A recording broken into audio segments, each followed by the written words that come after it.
I saw you this morning. We did like a reverse hitchhike. You were walking, and you should have been hitchhiking because you have this bag, and you were walking down Bell's Mill from Chestnut Hill towards Roxborough, and I picked you up, asked you if you wanted a lift. What were you doing trying to navigate Bell's Mill Road on a wintry, slippery morning?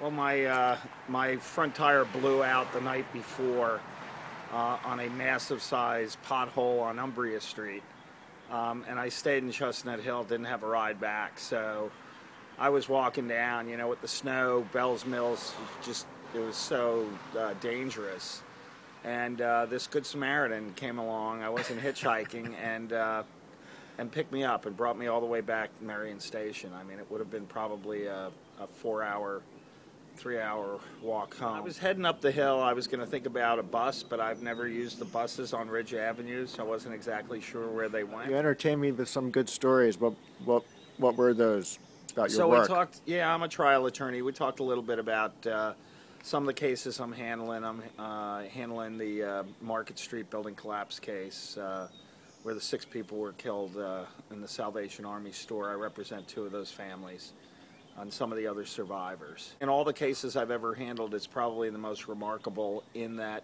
there are emails between the owner and the Salvation Army literally predicting the catastrophe that occurred.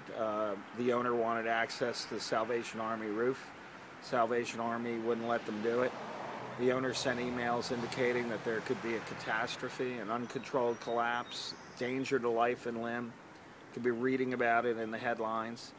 And that's exactly what happened. And I've never had a case before where the defendants in the case actually predicted the very tragedy that occurred.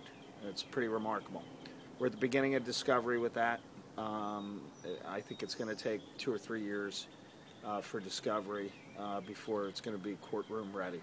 I've handled a bunch of collapse cases. So I handled the Tropicana collapse, the Pier 34 collapse, the Army-Navy Veteran Stadium rail collapse, and so I was contacted by the media literally the day of the catastrophe on Market Street, and they said, what can you tell me happened?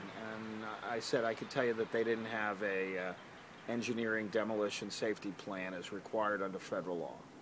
And the media was like, well, how do you know that? I said, because I've probably done 50 demolition cases, and every single one didn't have the federally required plan. What the city did afterwards is you need a permit to do demolition, but they never required a engineering demolition safety plan. And one of the things they did within a week of the accident is require that be submitted as part of the permit process, so they know that it was done. So there's some positive change coming out of this. You know, it's unfortunate for the people who are killed and the loved ones who survived them that it wasn't done before.